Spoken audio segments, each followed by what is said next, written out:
So my talk for today is prophylactic chorioretectomy for deep impact ocular trauma in Indian eyes. So the technique of chorioretinectomy was first introduced in 1987 by George von Ormick as a therapeutic purpose, but Ferenc Kuhn actually in 2004 as a prophylactic for the prevention of PVR from the wound site after the surgery. So it is mainly for deep impact ocular trauma with vitreous incarceration or penetration of the choroid. It can be done as a prophylactic or a therapeutic measure. And to understand, let us consider this case. This was a patient of double perforating injury who had endophthalmitis and vitreous hemorrhage. So once the entry wound was cleaned, the vitrectomy was done. You notice here inferotemporally there is an exit wound. At this point, the exit wound was left as such, but later on, you see the growth of epiretinal membrane from the exit wound side. So if the patient was again taken up for the surgery and the membrane was removed. After the removal of the membrane, this 100% deep diathermy burns were given around this exit wound. And then the choroid and the retina was removed using either the cautery itself or with the vitreous cutter to the level of Bayer's sclera. And it was taken care that the major blood vessels were not harmed. You see the sclera is shining through now. Any bleeding was controlled using again endodiathermy. And then one row of laser was given around this exit wound, followed by a fluid air exchange and injection of a long-acting gas. So this was post-operative, 20 days post-operative, the patient's vision improved to 6/24. And 2 months post-operative, the patient's vision was 6/18, though there was some intraretinal hemorrhages indicative of a branch vein occlusion, but it was not affecting the vision as such. So we conducted a study to evaluate the limitations of performing prophylactic chorioretinectomy for deep impact ocular trauma in Indian eyes, and it was a retrospective case series. 11 eyes of penetrating eye injury with or without intraocular foreign body underwent this procedure. Vitreous was incarcerated in posterior retina in all these cases. Visual acuity was more than accurate projection of rays, and the patients underwent 25 or 27 gauge pars plana vitrectomy with wide angle non-contact viewing system.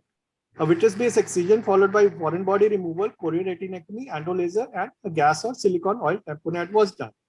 So this is how we do it. The patient of a sorry for that.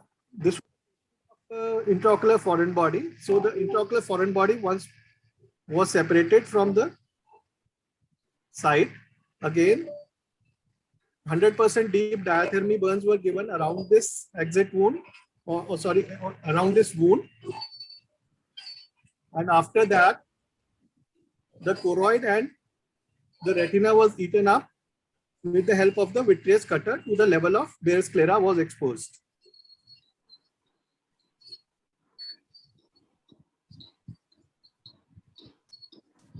And once the chorioretinectomy was complete, the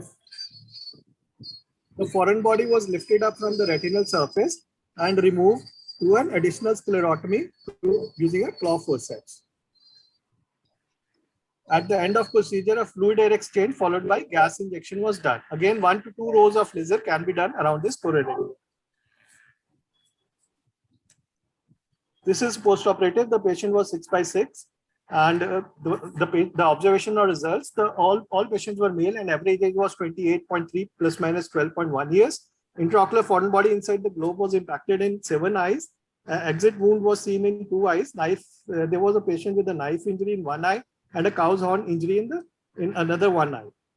There was a retinal detachment associated with the intraocular foreign body or with the trauma in 4 eyes. Endophthalmitis in 1 eye, and significant vitreous hemorrhage in 4 eyes, and subretinal hemorrhage in 2 eyes. So silicone oil tamponade was used in 45% eyes and gas tamponade in 36.4% eyes. The post-operatively, all eyes, the retina was attached. There was a recurrent PVR in 2 eyes. Visual acuity improvement was seen in 10 eyes, and BRVO vision was seen in 1 eye. So these are the few patients: the double perforation injury, the cow's horn injury, the impacted intraocular foreign body injury, showing the no recurrence of PVR in these cases. So this was another embedded intraocular foreign body and a knife injury.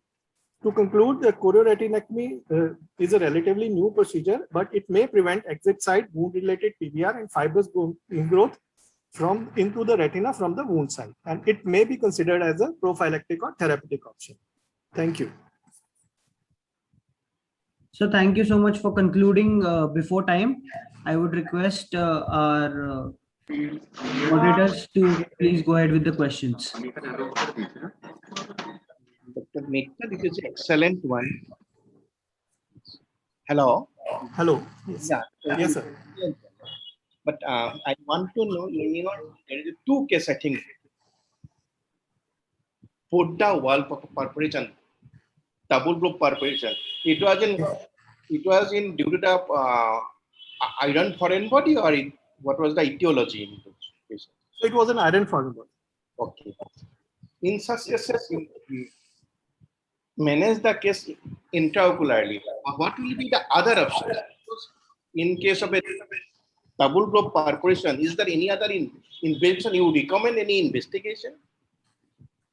So we generally we do first we do a X-ray of the orbit and followed by a CT of the orbit just to locate where the intraocular foreign body is. And generally we don't try to remove if the intraocular foreign body has crossed the eye until and unless it is the vitrectomy is not done until and unless it is associated with some other complication also. Because sometimes it may adjacent to the object